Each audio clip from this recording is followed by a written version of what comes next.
মুক্তিযুদ্ধের শ্রমিক সংগঠন বাংলাদেশ শ্রমিক মুক্তি জোট কর্তৃক আয়োজিত আজকের এই আলোচনা সভায়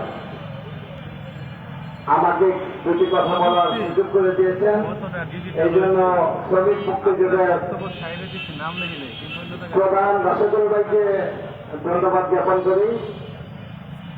মঞ্চ উপস্থিত আছেন বাংলাদেশ সাংস্কৃতিক মুক্তিযুদ্ধের সংগঠন প্রধান জনাব আবুল ইসমুল্লাহ ভাই এবং সাধারণ সম্পাদক আমির ভাই।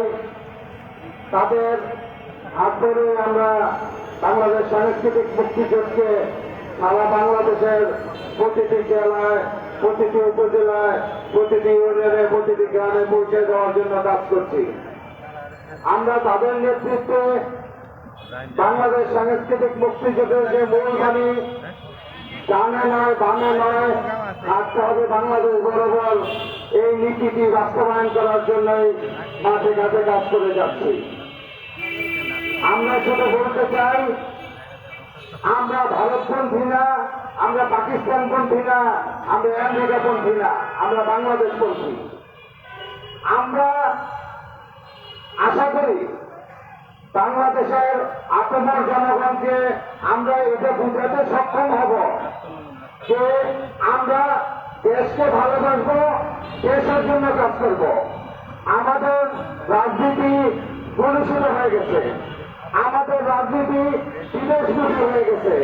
এই বিদেশমুখিতার থেকে আমাদের রাজনীতিকে ফিরে আনতে হবে। আমাদের দেশের রাজনীতিবিদরা আমার দেশের জনগণের উপর বিশ্বাস রাখবে। আমার দেশের জনগণ যাকে নির্বাচিত করবে সেই রাষ্ট্র ক্ষমতায় যাবে। আমরা কেন বিদেশের দিকে তাকিয়ে থাকবো? কেন আমাদের লবিটা আমরা লবি নিয়োগ করতে হবে? এই আপত্তিগুলো বাংলাদেশ সাংস্কৃতিক মুক্তিযুদ্ধের। আমাদের কথা পরিষ্কার, আমরা বাংলাদেশকে ভালোবাসি, বাংলাদেশের মানুষকে ভালোবাসি। আমরা বাংলাদেশের রাজনীতি করি, বাংলাদেশের জন্য রাজনীতি করি। সুতরাং আমরা আপনাদের মাধ্যমে এই বাংলাদেশ জাতীয় প্রেস ক্লাবের সামনে দাঁড়িয়ে আপনাদের মাধ্যমে এই কথাটি সারা দেশে পৌঁছে দিতে চাই। বাংলাদেশ সাংস্কৃতিক মুক্তিযুদ্ধ দেশের রাজনীতি করে, দেশের জন্য রাজনীতি করে, দেশের মানুষকে নিয়ে রাজনীতি করে এবং দেশের মানুষের ভোটে একটি রাষ্ট্র ক্ষমতায় যাবে। আমরা বিদেশিদের নিজের ভিত্তি করি না, বিদেশিদের দেশের দিয়ে আমরা ধারণা ধরি না।